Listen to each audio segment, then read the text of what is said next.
Bem-vindos ao Connect Executive Cast. A gente está aqui para falar mais um episódio sobre carreira. A gente traz temáticas de governança, de liderança.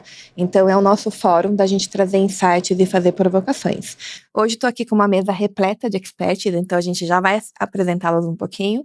Eu sou a Silvana, lidero aí o Connect Executive Hub, também atuo na área de gestão de pessoas e é um prazer estar compartilhando aí um pouco do nosso know-how.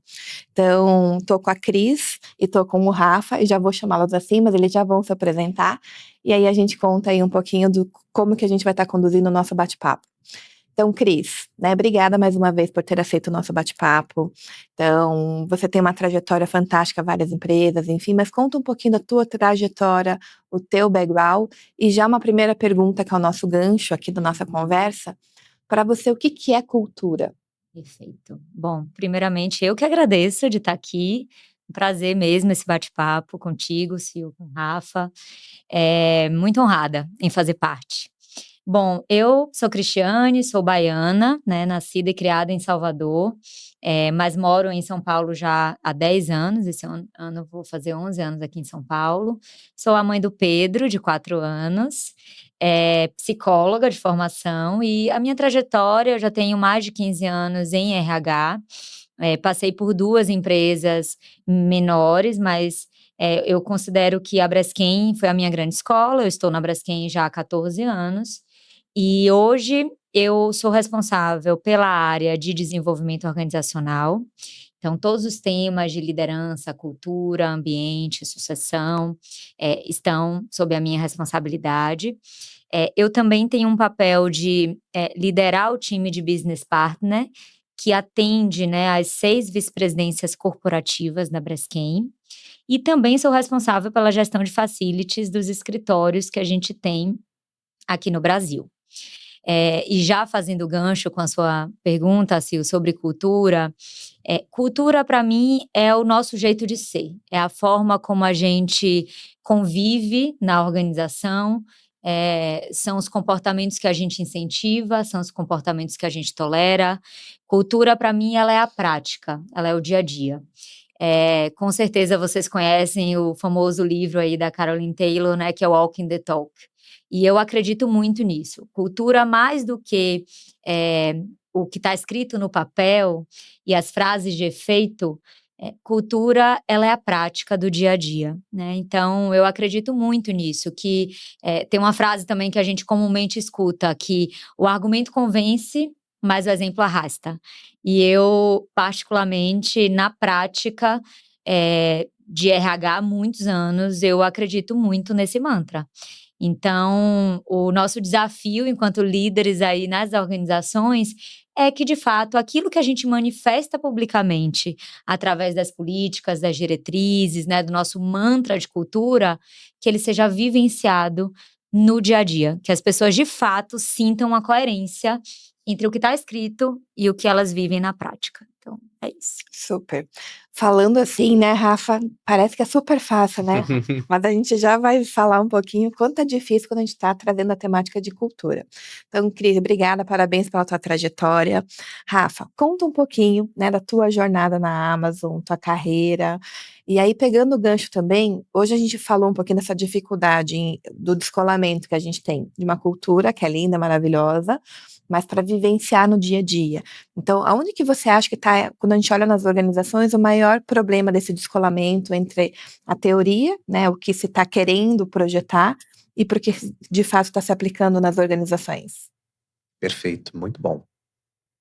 Bom, me apresentando, eu sou Rafael Fabiano Arroio, tenho 25 anos de experiência com recursos humanos, comecei na área de serviços, passei pela indústria automotiva, indústria química, trabalhei também com indústria de maquinário, e aí, de repente, eu falei, eu preciso conhecer a área tech. Foi quando eu fui para a Amazon, faz 9 anos, comecei aí no processo todo de lançamento da empresa aqui no Brasil. Na verdade, a empresa já existia, mas ela vendia Kindles, livros, naquela época, e a gente ia começar a fazer toda a expansão da empresa no Brasil. Então E foi que uma. expansão, né? Porque se a gente olha Ah, esses sim. 9 anos, vocês estão vivendo intensamente. Com muito orgulho e muita garra, né? Muito contente com tudo que a gente tá vendo por aí. E tem mais, hein? Vai ter muito mais que vem por aí.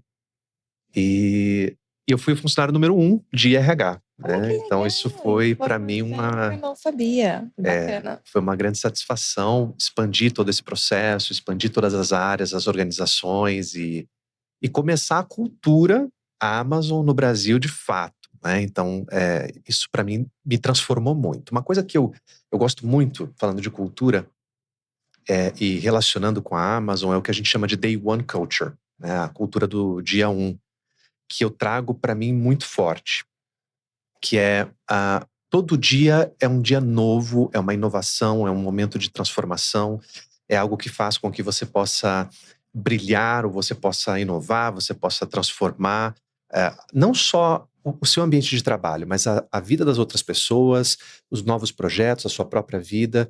Então isso é muito transformador quando você pensa que a sua vida é um novo dia todo dia e não mais um dia, aquela coisa do dia 2, né? Mais um dia eu tenho que acordar e fazer isso de novo, e de novo, e de novo. E aí, relacionando com a pergunta que você fez, né, Sil? Não é pergunta, é uma provocação, né? Que eu achei muito pertinente. Eu vou também na linha do que a Cris falou. Eu vejo que, e ela falou muito bem, a cultura, ela é mais aquilo que a gente vive, aquilo que, não é, Cris? Aquilo que a gente realmente transfere. Aliás, eu nem comentei, mas eu também sou da psicologia junguiano, né? Mas eu não era, eu era administrador puro, né? E agora eu tô mais na linha da psicologia, com formação e tudo. Adoro.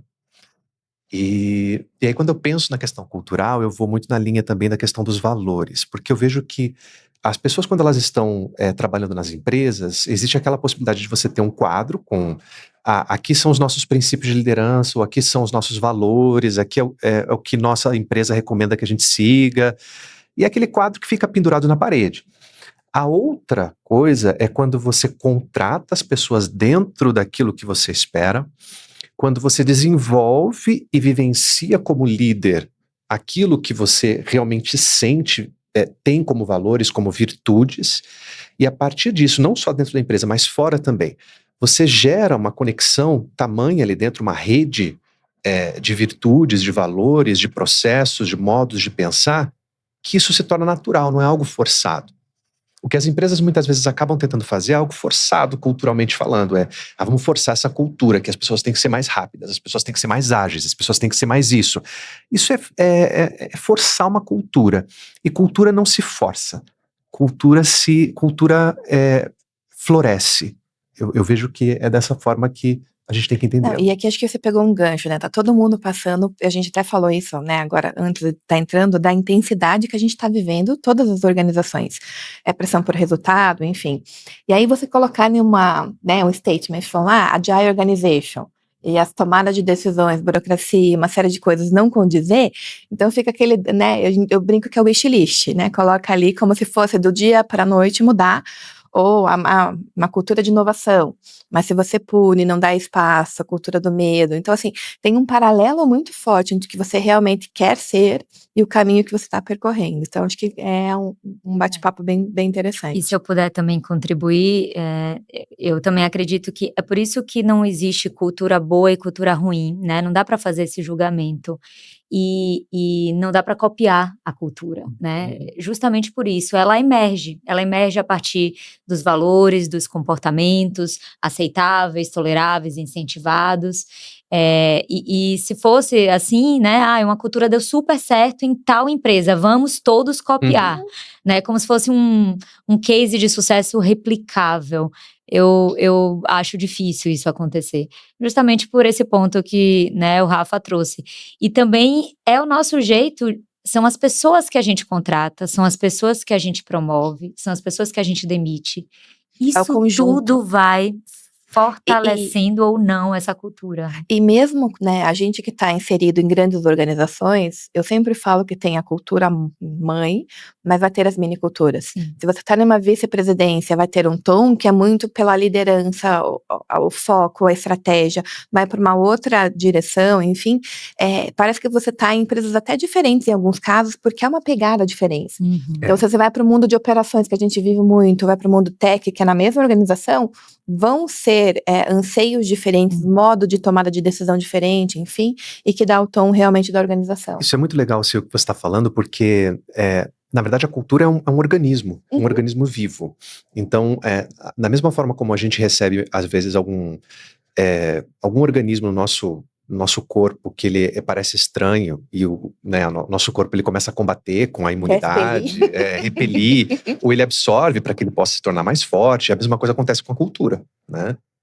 A gente tem ali dentro daquele organismo chamado empresa, dentro de uma determinada vice-presidência ou dentro de uma determinada BU, né, uma unidade de negócios, uma cultura que às vezes é muito voltada para resultados mais práticos, mais diretos, mais operacionais, e ao mesmo tempo você tem uma outra que ela está olhando mais para o talento, para o desenvolvimento, e você tem às vezes alguns contrastes. Então identificar qual é o cerne, qual é a essência cultural dessa organização também faz parte do nosso papel. E eu acho que aí tá, quando a gente tá falando, né, com as pessoas, amo trabalhar na empresa X, e o outro vai falar, odeio trabalhar na empresa X.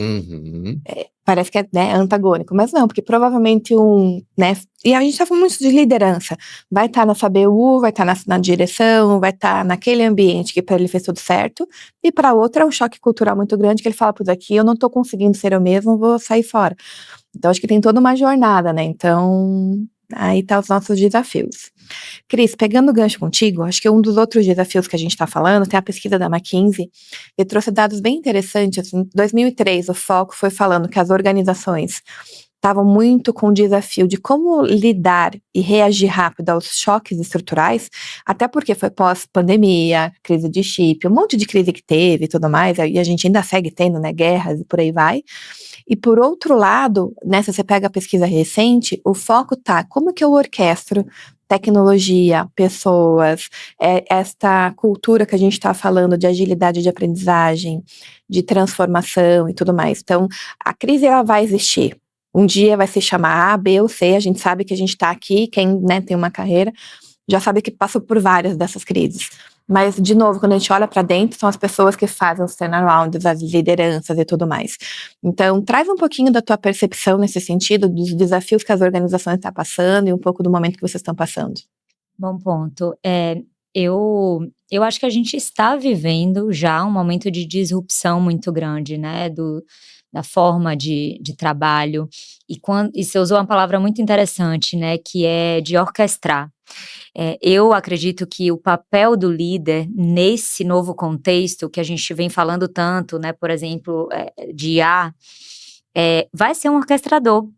Porque, veja, esse líder, ele vai passar a liderar humanos e agentes de IA. Isso já está acontecendo, eu não estou falando de futuro, né? Isso já começou.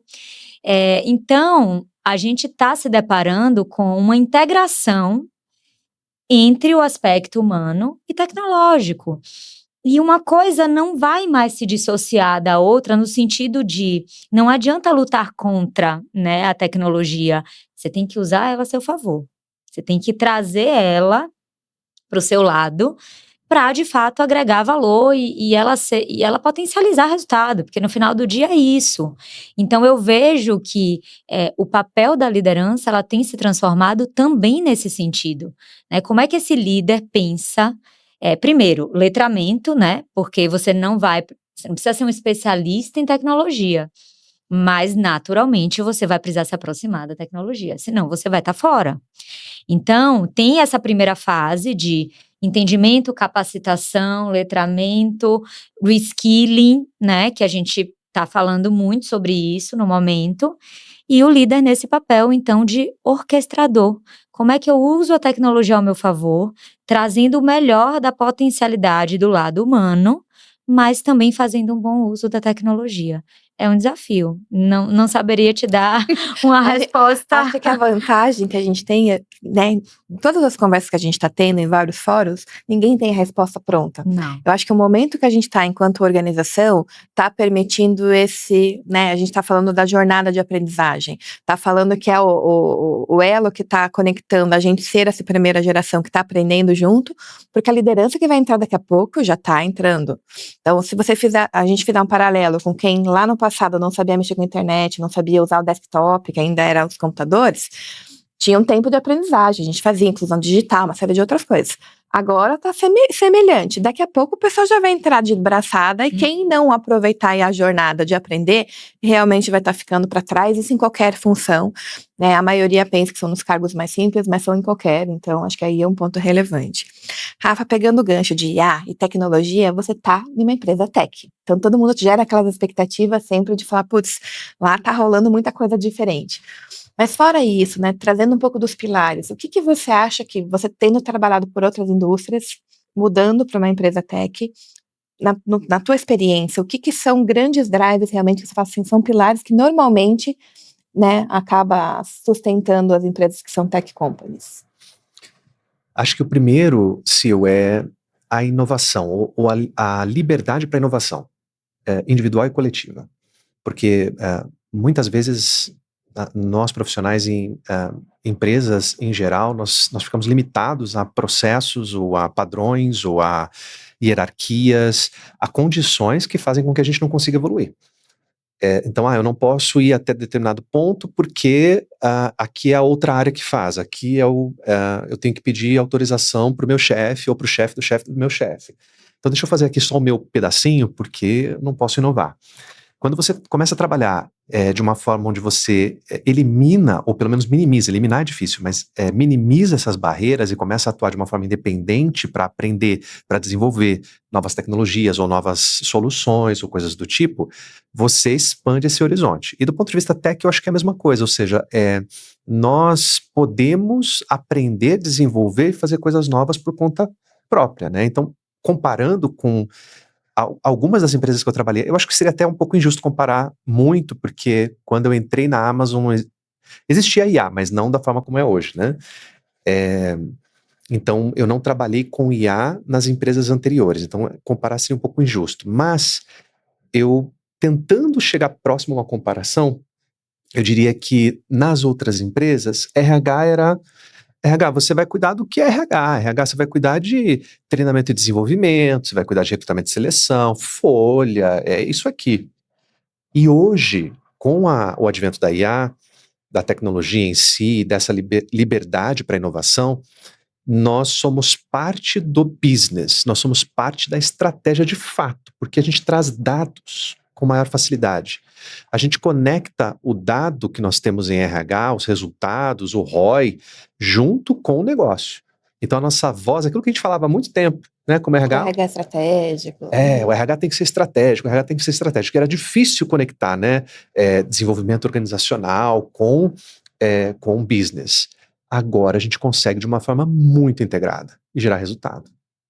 Pegando esse gancho, né, vamos para o Cris, uma pergunta que a gente, né, saiu agora na Valor recentemente, a pesquisa, né, que a FIA em parceria com a Flash conduziram, falando um pouco da percepção, a visão do CEO sobre os RHs. E aí fala, e é um dado chocante, que 20 e poucos % de fato recomendam o seu RH para as organizações. Então, quando a gente fala é o menos de um quarto. Na teoria, quando a gente fala que o RH é o braço direito do CEO, o que ajuda na cultura, estratégias e tudo mais, só um quarto está sendo recomendado, é um número que choca.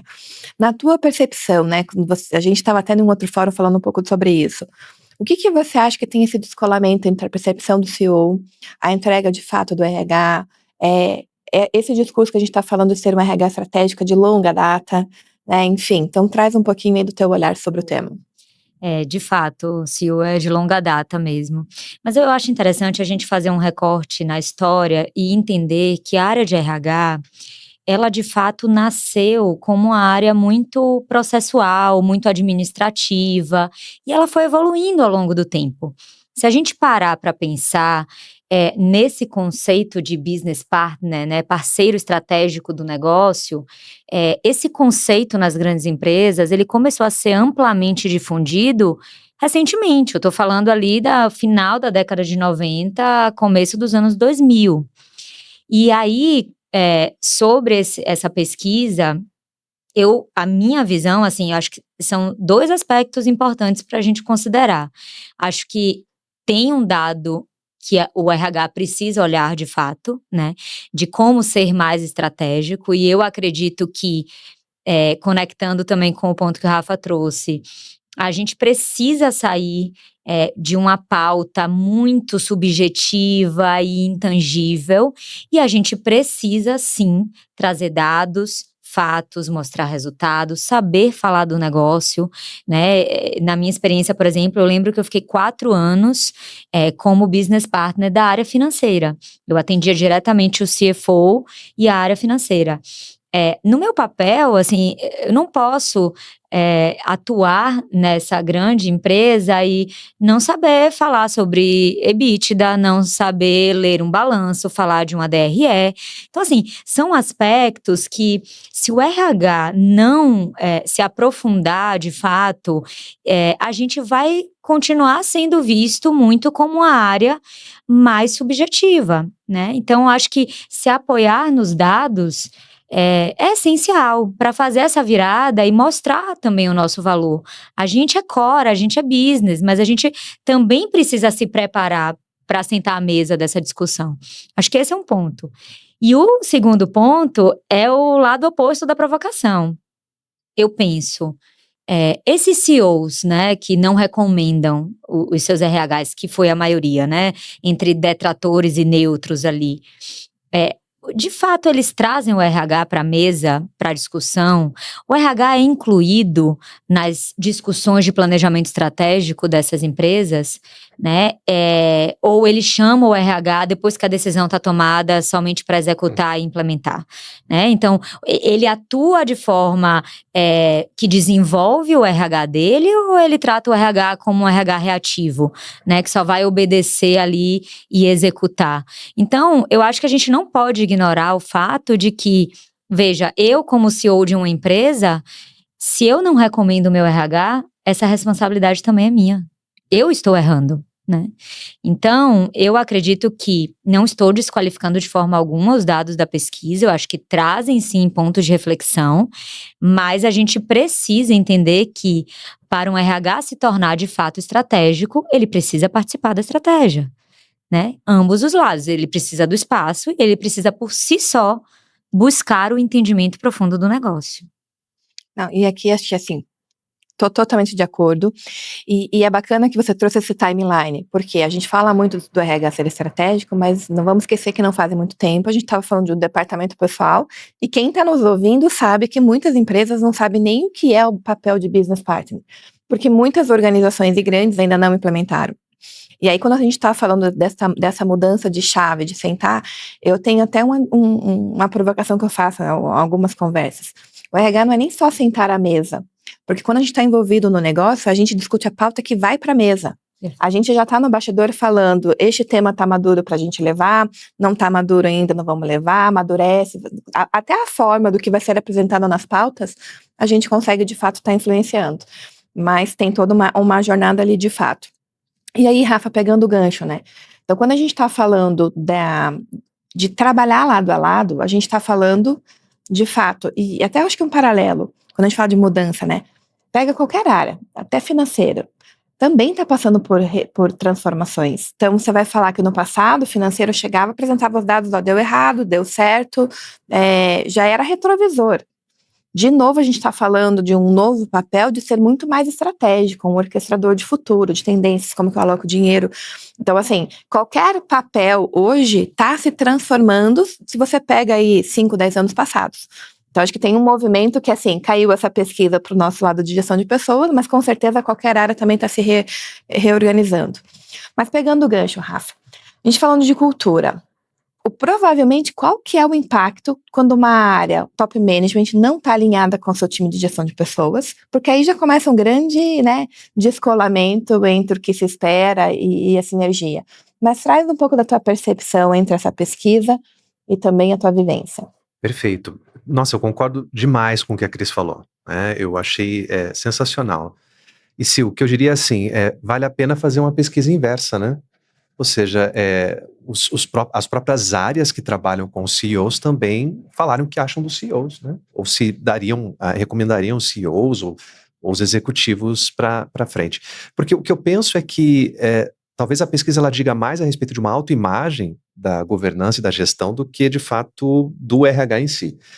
O que nós temos que pensar é que existe hoje uma insatisfação com o organismo empresarial. Ou talvez seja até um resultado de uma onda corporativa ou socioeconômica em que não existe um alinhamento de expectativas e resultados de todas as áreas, ou um alinhamento estratégico, coisas do tipo. E o que a gente acaba fazendo, agora conectando com a sua pergunta, é que existe muitas vezes nas organizações, isso eu percebo na minha organização, eu vejo dos que meus colegas falam em outras organizações, a velocidade ela está tão alta com relação à realização de tarefas e entrega de resultados, né, principalmente pós-pandemia, que os executivos eles se perdem na conexão com outras áreas e na tomada de decisão. E ao se perder, eles não envolvem o RH, eles não envolvem o financeiro nos momentos adequados que eles deveriam envolver. Na cabeça, intuitivamente, eles pensam, não, o RH eu vou envolver só a hora que tiver que falar de pessoas. Mas quando que você não está falando sobre pessoas? Porque tudo envolve pessoas, certo? Não, financeiro eu vou envolver só na hora em que a gente estiver fazendo o planejamento do budget do ano que vem ou tiver com alguma dificuldade. Mas quando você não precisa falar a respeito do impacto financeiro? Mas na mente do executivo primário, ou do executivo principal, ou dos executivos que estão tomando a decisão, intuitivamente ele ainda traz aquele arquétipo do grande modelador empresarial, que não, sou eu que vou tomar as definições aqui e eu vou pegar, né, a minha alavanca conforme necessário. Isso é ultrapassado. E os executivos não entenderam que nós não podemos mais usar recursos conforme a necessidade. Não é mais assim que funciona, que as empresas grandes culturalmente funcionam. Elas são como network, elas são uma grande rede. E como uma grande rede, você precisa estar conectado o tempo todo. A IA mostra isso pra gente. A IA, para funcionar, ela é uma grande rede. Ela está conectada o tempo todo com várias inteligências. E se o grande executivo ele não souber estar conectado com o RH, com finanças, o tempo todo, a cultura ela vai morrer, ela vai se tornar distanciada. Então esse é o grande impacto. Sem resultados financeiros, resultados ruins em pessoas, e aos poucos você vai se desconectando. Acho que aqui você trouxe um tema muito bacana e a gente discutiu, inclusive teve um evento da Starts e também teve um paralelo nosso do próprio Connect, fazendo o download do SXSW. Então, eu tive a oportunidade de estar o ano passado, esse ano eu só acompanhei, enfim, mas uma das coisas que chama bastante atenção é a falta de tomada de decisão. E quando tomam decisões, tomam de forma muito unilateral, olhando o silo, e novamente a gente não está olhando a cadeia como um todo e a rede, porque às vezes o que você está tomando de uma decisão de uma área impacta diretamente o outro negócio. Então, e aí, novamente, não é a falta de dados. Porque no passado a gente poderia falar, falta de dados, isso e aquilo. Acho que nunca se teve tantos dados na velocidade que a gente consegue hoje prover, mas, de novo, quando tem os dados na mesa, eles, né, fizeram até algumas brincadeiras do tipo, leva para o comitê aprovar, sobe para o conselho aprovar, não, mas está faltando mais a percepção A, B e C, apresenta para a próxima pauta. Então, assim, falta um pouco da liderança que bate no peito e fala, não, tá aqui que eu vou tomar riscos e vou fazer, que é um pouco do papel da liderança. Se não tivesse essas inquietudes, não precisava de um gestor para orquestrar e tomar decisões. Funcionaria sem ele, porque daí as coisas estariam redondinhas. Mas até tem um podcast que a gente vai estar disponibilizando daqui a uns dias, que é um CEO falando de uma conversa com vários colegas dele, da limitação que inclusive os CEOs estão tendo de tomada de decisão. Porque você pega cada vez mais as estruturas, né, com cada global function, link com o corporate e assim vai, ou tem que validar num conselho, valida em uma outra esfera, que não tem aquela pessoa que tem todo mundo, né, e que consegue falar, eu quero ir por este caminho, vamos correr esse risco. Tá todo mundo inseguro do que tipo de risco que eu corro, como que eu vou e como que eu não vou. Então, como que tá? Você percebe isso, Cris? Qual que é o movimento, o que você tá vendo aí nessa temática de tomada de decisão? Nossa, muito. Eu percebo, Sil, que as pessoas estão assumindo menos risco, sabe? E que muitas vezes está faltando para mim uma competência chamada coragem. Porque, de fato, o futuro é tão nebuloso e tão incerto e tão volátil, a gente sabe disso, não é uma novidade. Mas eu vejo que, eu concordo com o que o Rafa trouxe, né? Assim, é uma grande rede e você precisa conectar as diversas áreas, mas você precisa decidir também, né? E eu já passei por momentos aí da minha carreira, até de assim, um compartilhamento, é uma decisão tão democrática e cada um vai para um lado e que no final do dia não se decide nada e a gente fica parado. E ficar parado é uma atitude, né? É uma escolha e que traz muito, né, muito prejuízo pensando nas organizações. E aí você também trouxe um ponto, Sil, que eu acho importante, assim, tecnologia hoje, gente, não é uma coisa de TI, de digital. Tecnologia é business, está em tudo. Então, se você de fato ignora, ou o exemplo que o Rafa deu, não, eu vou envolver a área de TI quando eu for falar do projeto que vai implementar o sistema, ou eu vou envolver o jurídico no momento que a gente... Não, você tem que trazer para a mesa, você tem que trazer um time forte, cada um com as suas competências, né? Então o data science está lá, mas assim, a pessoa de negócio tem que estar, e o RH tem que estar, e tem que estar todo mundo envolvido. Mas é importante, de novo, a coragem para agir. Senão a gente permanece muito tempo com receio do que vai vir, com receio da tomada de decisão.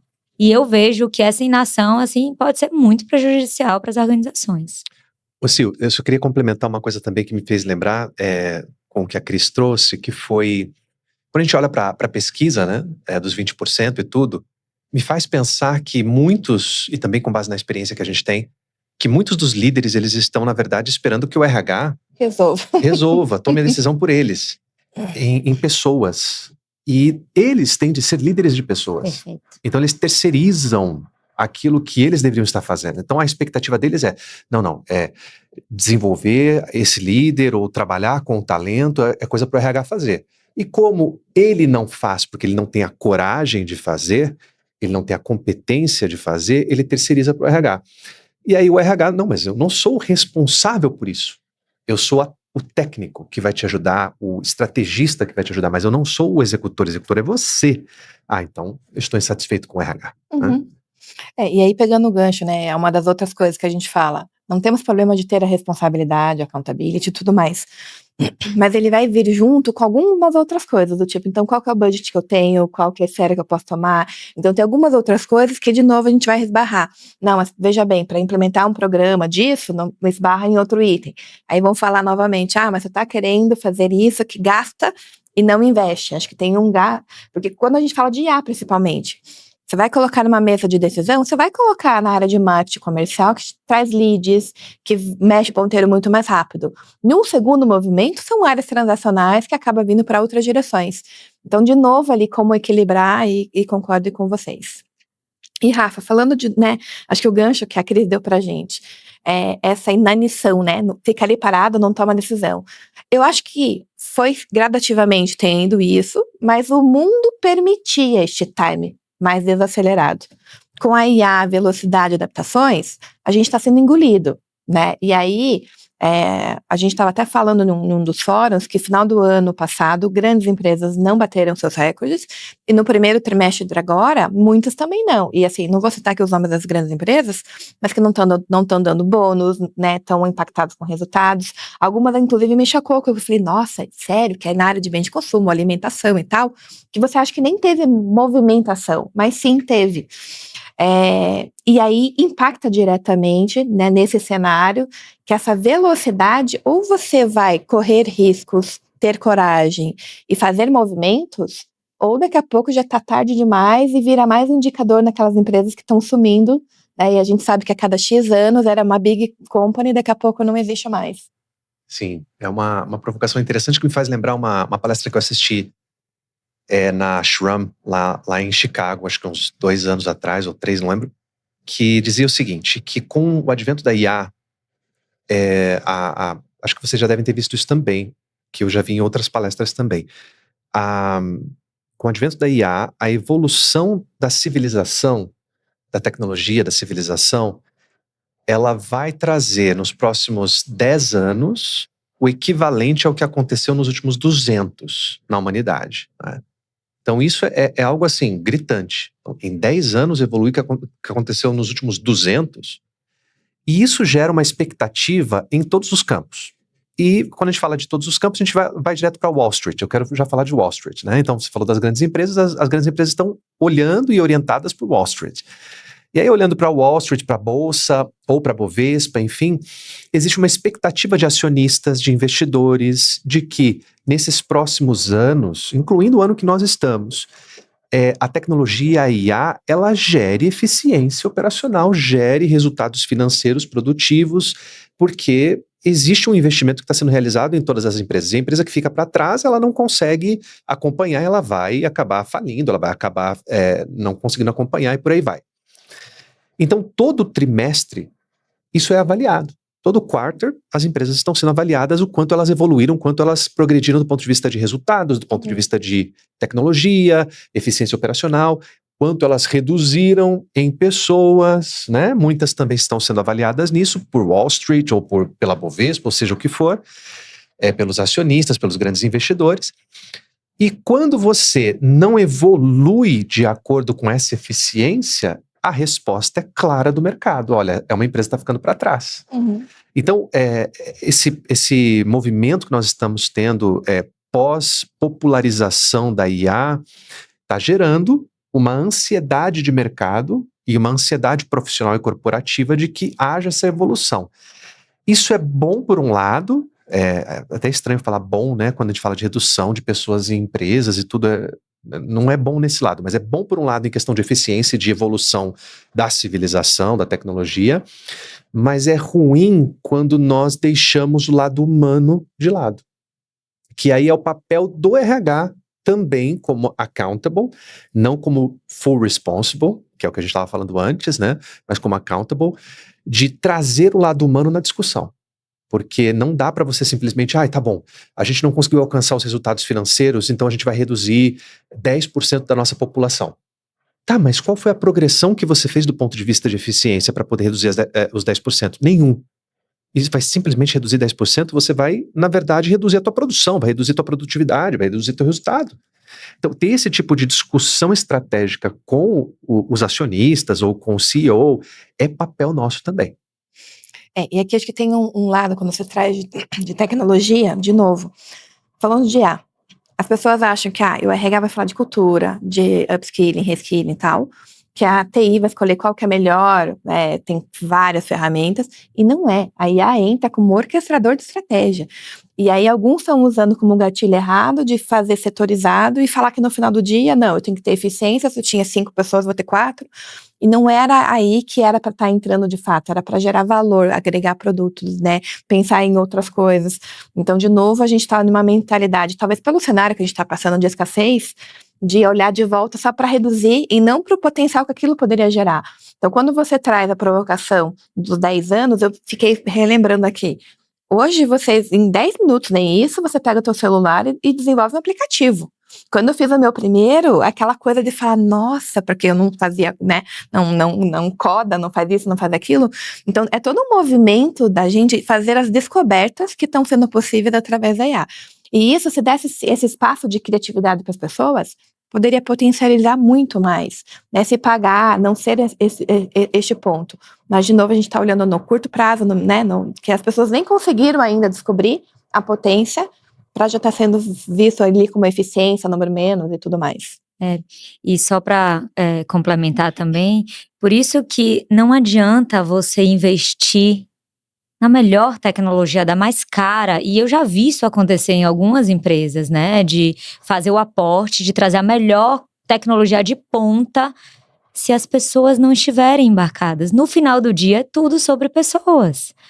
Então, eu já vi investimentos altíssimos morrerem, porque não houve o envolvimento, o engajamento, a gestão de mudança mesmo para isso acontecer, né? No final do dia, é tudo ainda sobre pessoas e vai continuar sendo, seja com a melhor tecnologia ou com a tecnologia que dá para implementar, né? Então, eu acho que conecta muito aí com os pontos que vocês trouxeram. Muito bom. Bom, e neste gancho, a gente já está indo para os nossos encerramentos. Eu falo sempre que voa o tempo, gente, é impressionante. Mas pegando o gancho, eu queria uma mensagem final de vocês. Então, assim, para quem está nos ouvindo, a gente está falando, né, de cultura, de empresas e tudo mais, mas voltando para a gente enquanto indivíduo. Então, a gente está nesse movimento de aprender, de se permitir, de ser curioso.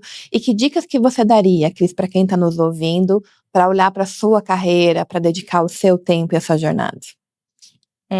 Um ponto que eu acho interessante, na verdade, que eu vi recentemente, a lista das 10 competências do futuro, que o Fórum Econômico Mundial, né, divulgou. A gente está falando tanto de AI, tanto de tecnologia, que antes de ver a lista, a minha expectativa era, nossa, deve ter muita coisa ali de habilidades digitais, tecnológicas. E não, para minha surpresa, sim, um ou duas ali competências que de fato é sobre o entendimento de IA, de cybersecurity, etc. Mas se você pega as 10 competências do futuro, você vê na lista pensamento criativo, crítico, liderança, influência social, flexibilidade, adaptabilidade, a questão do lifelong learning, né, que é realmente você buscar se desenvolver continuamente. Então, eu acho que é você olhar desta forma, assim, ok, tecnologia está dado. Eu já sei que eu vou precisar navegar nesse mundo e entender e me capacitar, enfim. Mas que outros aspectos talvez você esteja, enquanto executivo, enfim, deixando para depois, deixando para lá, e que vão ser cruciais no papel da liderança? Já está sendo e vai ser cada vez mais. Então, eu acho que a dica é essa, assim, autoconhecimento, reflita, pense, né, dessas competências aqui como um gatilho para minha reflexão. O que que eu estou mais perto? O que que eu não estou tão perto? Onde eu preciso me aprimorar? Onde eu preciso evoluir? Então, eu acho que essa é uma dica aí para a nossa reflexão enquanto, né, líderes dessas organizações do futuro. E acho que aqui é uma coisa bacana, então, pegando o gancho. O ano passado, quando eu fui nesse evento do SXSW, tinha 14 trilhas, é um evento que fala muito de tecnologia e tudo mais, e a palestra de abertura foi da Cashley trazendo a inteligência social. Todas as palestras de tech, não dava 2 palavras falando de tech e voltava para o humano. Então, assim, todos os fóruns meio que gritando para falar assim, tem tanta coisa que no final do dia, não adianta tecnologia A, B ou C, se não tiver o pessoal criativo, orquestrando, descobrindo, testando e tudo mais, que não dá certo no final, né? Então, de novo, aí é um pouco do que você está provocando aí, quando a gente fala de competência, que é do futuro e é um futuro agora, né? Então, obrigada aí pelos teus insights, Cris. Rafa. Eu diria assim, bom, primeiro vou fazer uma colocação, para mim é uma provocação, a IA, ela veio para mostrar as nossas incompetências, né? Porque quando ela vem e traz para a gente tamanha facilidade em determinados pontos, a gente diz assim, nossa, vou executar esse trabalho, com maior facilidade, e de repente você começa a fazer tanta coisa com tão baixa qualidade que você diz para si mesmo, acho que eu preciso melhorar mais determinadas competências que eu tenho de análise, de revisão, de tomada de decisão, Saber etc. perguntar. Exato, saber perguntar Quem melhor. não pergunta, melhor ficar ali conversando com ela um tempão, se você já perguntasse, né, na primeira input. Exato. E até para desenvolver apps, desenvolver um flow, ou desenvolver, enfim, researches e tantas outras coisas, agentes que você pode fazer com a IA. Então, ter esse tipo de autoconhecimento que a Cris falou, para você poder falar assim, olha, eu tenho determinadas deficiências e eu preciso melhorar. Não é simplesmente sair soltando a IA, é uma reflexão que eu faço. E a segunda, ela vai mais no lado humano também, que é a do propósito. Eu vejo que não adianta nada nós buscarmos a tecnologia, o desenvolvimento da tecnologia, se a gente não souber o para que nós estamos fazendo isso. É muito interessante porque nas ondas tecnológicas que a gente já viveu, né? Eu já vivi a onda da migração da internet. Eu pareço jovem, mas eu não sou tão jovem. Mas a migração da internet para a corporação, eu fiz informática. A gente fez datilografia, né? Fiz informática, cursinho de informática, que tinha que fazer lá o CorelDRAW, essas coisas. Depois a gente vê a internet, depois mídias sociais, agora a IA. Então, todos esses pontos de inflexão que acontecem, né, na sociedade, a gente percebe que existe uma ansiedade das pessoas de eu preciso aprender, eu preciso aprender, eu preciso aprender. Mas é preciso para quê? Qual é o seu propósito ao aprender determinadas funcionalidades? É para que você se torne um profissional mais competente. Por quê? Porque você vai agir melhor para com as pessoas, como um RH mais eficiente, como alguém que possa prover uma missão para as pessoas, vidas melhores. Qual que é o seu propósito? Eu acho que essa seria a minha provocação aqui. Não, bacana. E acho que aqui você comentou, né, dessa jornada como um todo, e eu acredito muito nisso. Agora a gente está falando de IA, anos atrás a gente tá falando de metaverso, que parecia que vinha, daqui a pouco não veio tão forte, né? Então sempre vão ter os ciclos, que seja A, B, C, e alguém daqui 3, 4 anos vai estar rindo da gente falando de A, que já vai estar falando de alguma outra coisa mais avançada. Mas acho que aqui o ponto para mim é muito de ampliar repertório.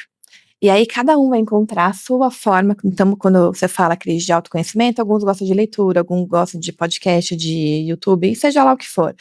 Eu falo muito que a forma com que eu prefiro estar aprendendo é muito aprender com os outros, sabe? Então, você, numa roda de conversa gostosa, alguém comenta alguma coisa, te dá uma dica, você fala, vou anotar, vou ler, te gera curiosidade e te amplia olhares. Porque a gente não se dá conta, mas a gente vai meio que emburrecendo nos sistemas que a gente está inserido. E muitos deles a gente não se dá conta mesmo. Vai ser o mundo que nem, tô no mundo segmento industrial, automobilístico, isso, aquilo, você vai no mundo de gestão de pessoas, vai no mundo de financeiro, vai no mundo, circula pelos mesmos conteúdos, lê livros próximos, né, rede de amigos muito próximas. Então, assim, o quanto mais diversa a tua rede, o quanto ela estiver te desafiando, é a minha dica para você.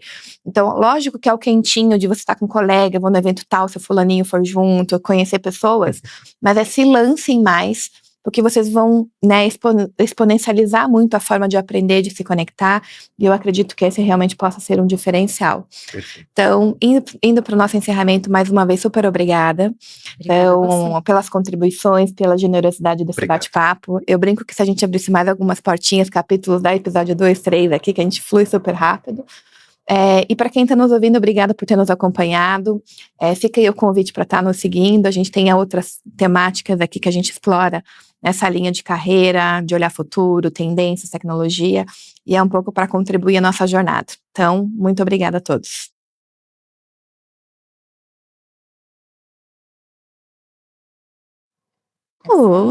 Dois